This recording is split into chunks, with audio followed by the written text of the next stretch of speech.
أعوذ بالله من الشيطان الرجيم بسم الله الرحمن الرحيم الحمد لله رب العالمين والعاقبة للمتقين ولا عدوان إلا على الظالمين وأشهد أن لا إله إلا الله وحده لا شريك له الملك الحق المبين وأشهد أن محمدا عبده ورسوله خاتم النبيين وإمام المتقين صلى الله عليه وعلى آله وأصحابه ومن تبعهم بإحسان إلى يوم الدين يوم لا ينفع مال ولا بنون إلا من أتى الله بقلب سليم سبحانك لا علم لنا إلا ما علمتنا إنك أنت العليم الحكيم رب اشرح لي صدري ويسر لي أمري واحلل عقدة من لساني يفقه قولي اللهم علمنا ما ينفعنا وانفعنا بما علمتنا وزدنا علما يا رب العالمين.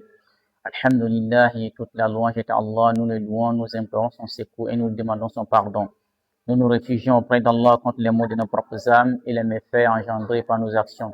Celui qu'Allah guide, ni ne pourra l'égarer, celui qu'Allah égare, ni ne pourra non plus le guider sur le droit chemin. J'atteste qu'il n'y a point de divinité digne méritant réellement l'adoration excepté Allah, seul sans aucun associé, et que le prophète Muhammad sallallahu alayhi wa sallam est son serviteur et son messager. Chers frères et sœurs, on est dans l'explication du grand livre de la parole Kalimatu Shahada, La ilaha illallah, écrit par le Fadilat al-Shaykh Abu Abdillahi ibn Muhammad ibn Sa'id ibn Raslan, Hafidahullah.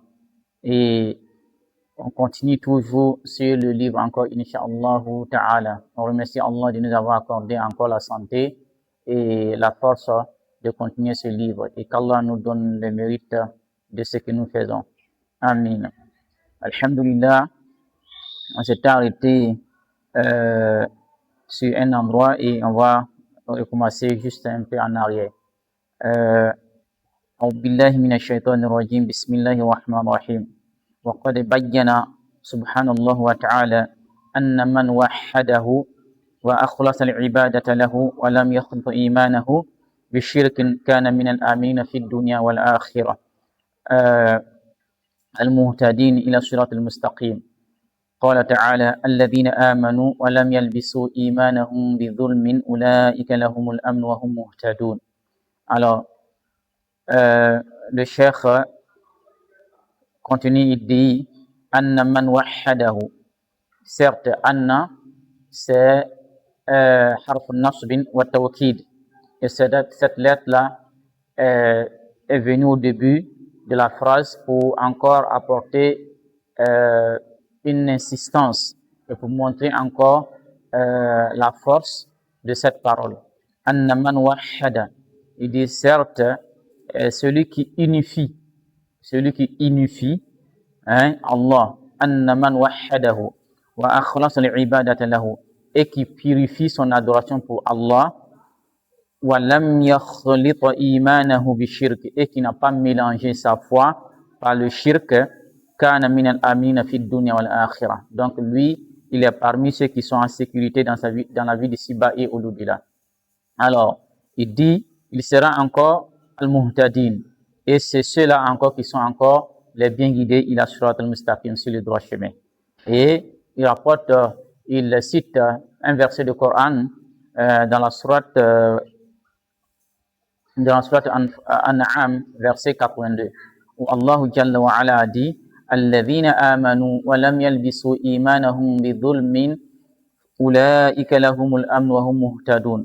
Et Allah a dit à travers ce verset, selon la traduction approximative, ceux qui ont cru et qui n'ont point troublé la pureté de leur foi par quelque iniquité, c'est-à-dire l'associanisme, ceux-là ont la sécurité et ce sont eux les bien guidés.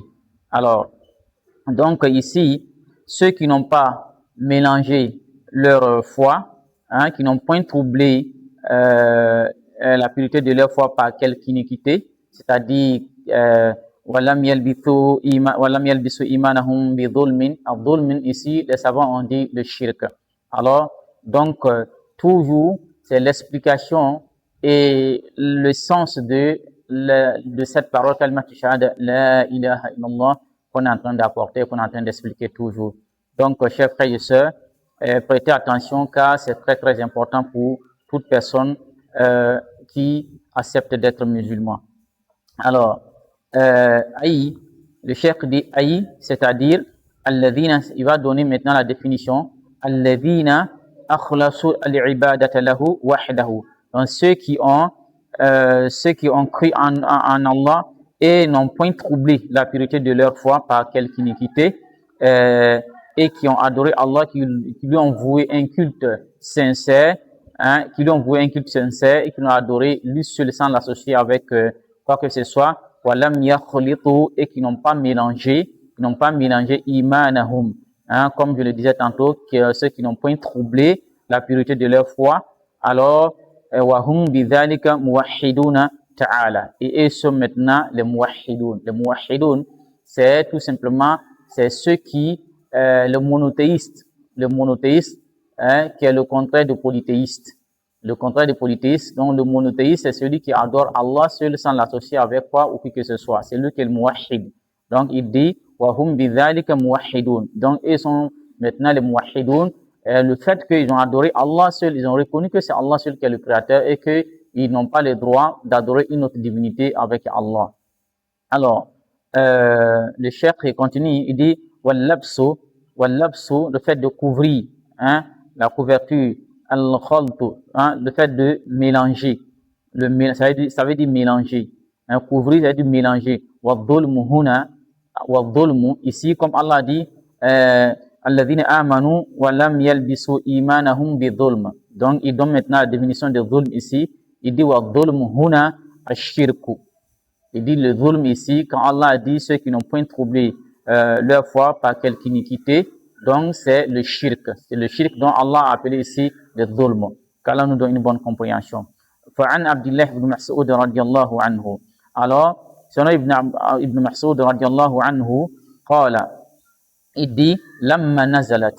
Il dit le moment, lorsque ce verset a été révélé, lamma nazalat. Alladhina amanu wa lam yalbisu imanahum bidhulm. Et il dit, lorsque ce verset fut révélé, qulna, eux, les compagnons du prophète Muhammad sallallahu alayhi wa sallam, ils disent, qulna, ya Rasulallah, ayyuna lam yadlim nafsah. Ils disent, ô messager d'Allah, qui parmi nous n'est pas injuste envers lui-même. Parce que quand on dit ici, al-dhulm, c'est de l'injustice, il dit, c'est ça les compagnons radiallahu anhum ajma'in, ils ont posé la question au messager d'Allah sallallahu alayhi wa sallam. Ils disent ya Rasulallah, ayyuna lam yadlim nafsa. Il dit qui d'entre nous n'est pas injuste envers lui-même. Et le messager d'Allah sallallahu alayhi wa sallam de répondre qala Rasulullah sallallahu alayhi wa sallam laysa. Ici quand on dit qala a le sens de il dit, mais c'est une réponse. Comme les compagnons ont posé la question et donc le prophète alayhi salatu wassalam va le répondre. Il dit qala. Ici qala, le sens du verbe c'est il dit, mais le sens qui est là c'est la réponse. Il répond. Laysa kama taquluna. Le prophète alayhi salatu wassalam le dit, c'est pas comme de la manière que vous dites. Alam tasma'u ila qawli Luqman libnihi.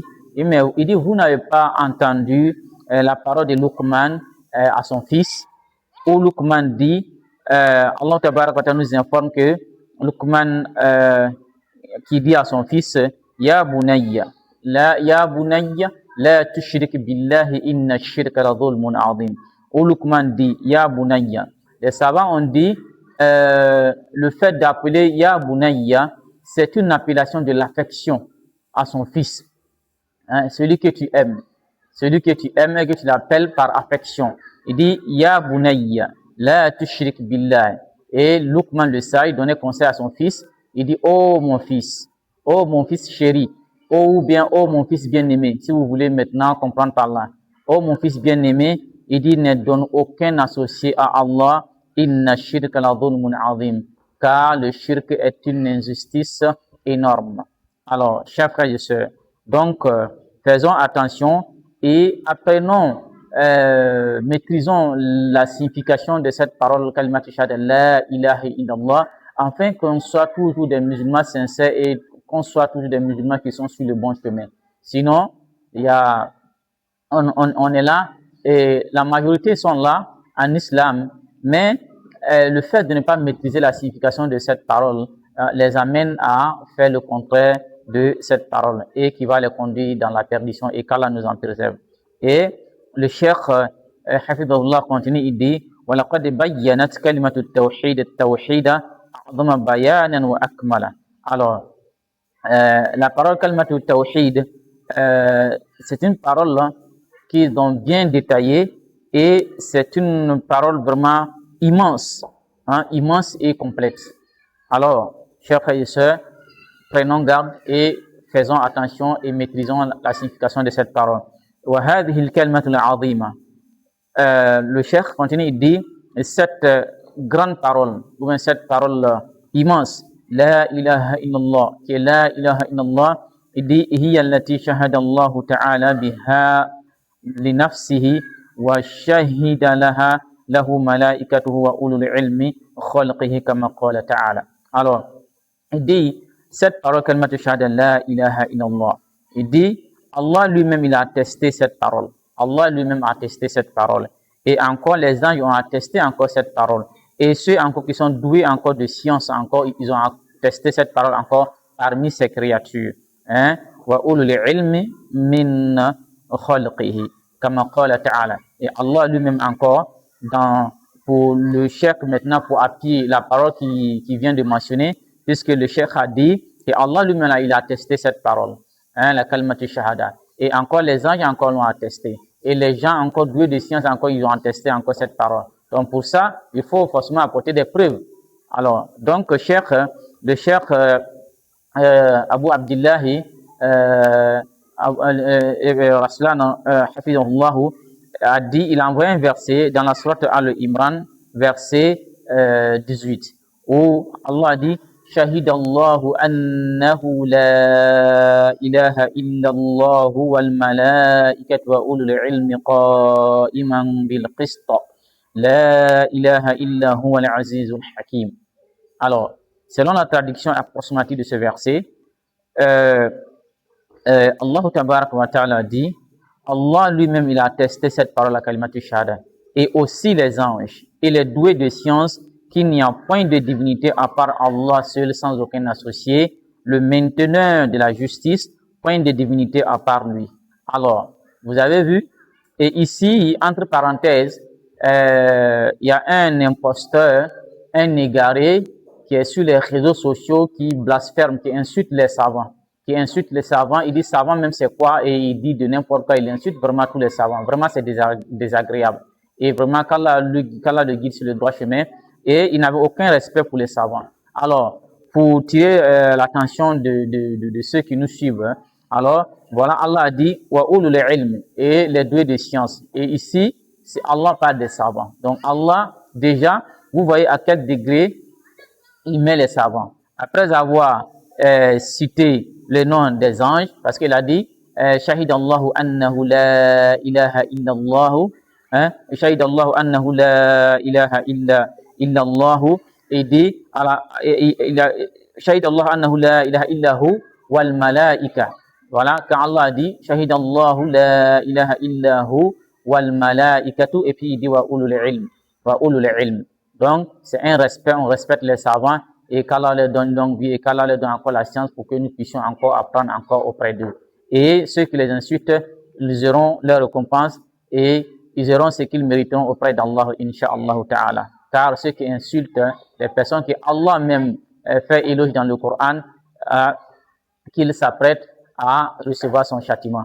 Alors, chers frères et sœurs, voilà. Donc si Allah lui-même il a testé cette parole et qu'il dit maintenant les créatures, alors on doit reconnaître que il n'y a point de divinité digne, méritant réellement l'adoration, à part Allah seul sans aucun associé. Alors, chers frères et sœurs, faisons attention et apprenons correctement la religion. Et le cheikh continue, il dit فَلَا إِلَهَ إِلَّا اللَّهُ كَلِمَةُ الْإِسْلَامِ. Il dit La ilaha illallah, c'est la parole de l'islam. Et il dit La yasihhu islamu ahadin illa bima'arifati ma wudi'at lahu ودلت عليه وقبوله والانقياد للعمل به. Et le cheikh dit, cette parole kalmatu shahada la ilaha illallah, c'est la parole de l'islam. Et il dit, l'islam d'un serviteur ne peut être correct. La yasihhu islamu ahadin illa bi ma'rifati.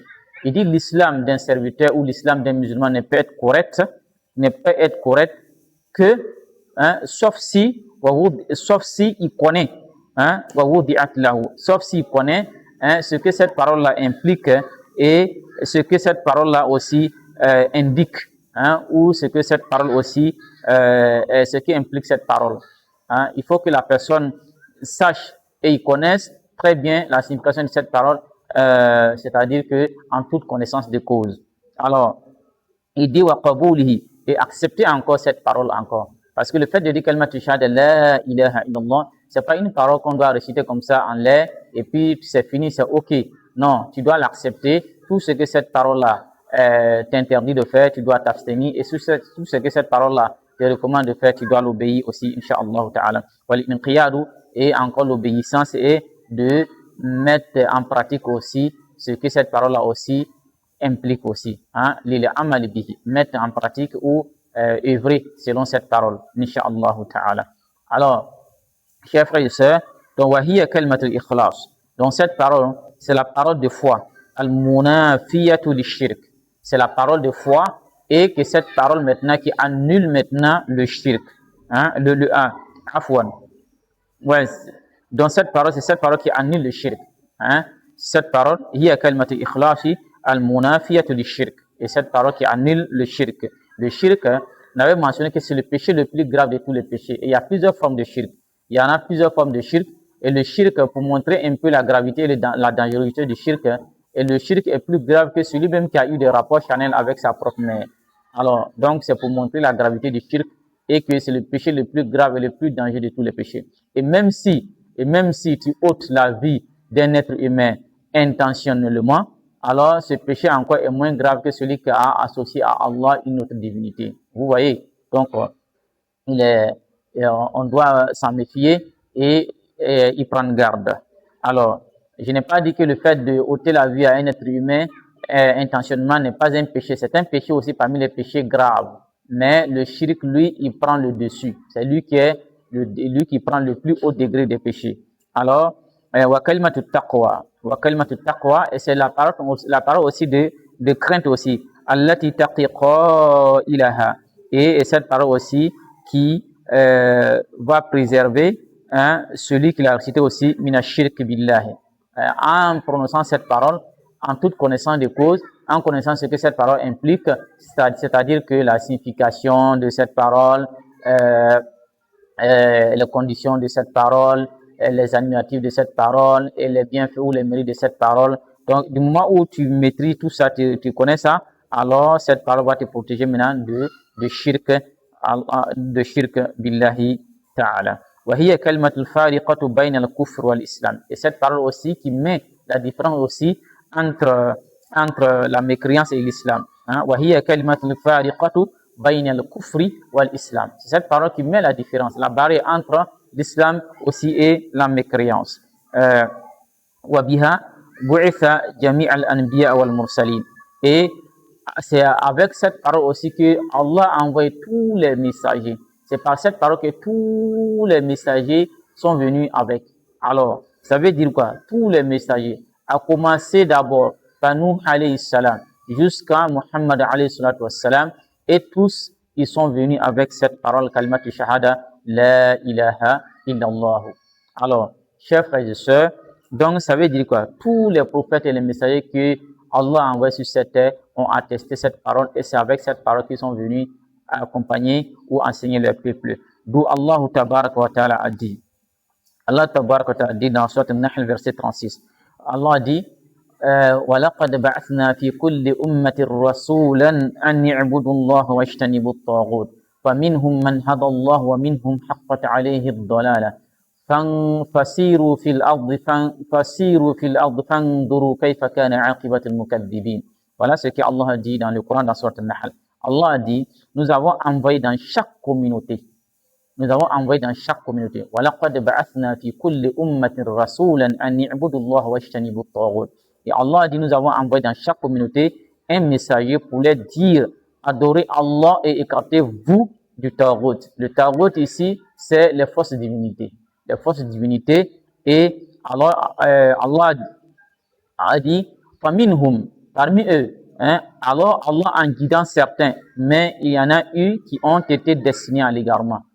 فَمِنْهُمْ مَنْ هَدَى اللَّهُ وَمِنْهُمْ مَنْ حَقَّتْ عَلَيْهِ الضَّلَالَةُ فَسِيرُوا فِي الْأَرْضِ فَانظُرُوا كَيْفَ كَانَ عَاقِبَةُ الْمُكَذِّبِينَ.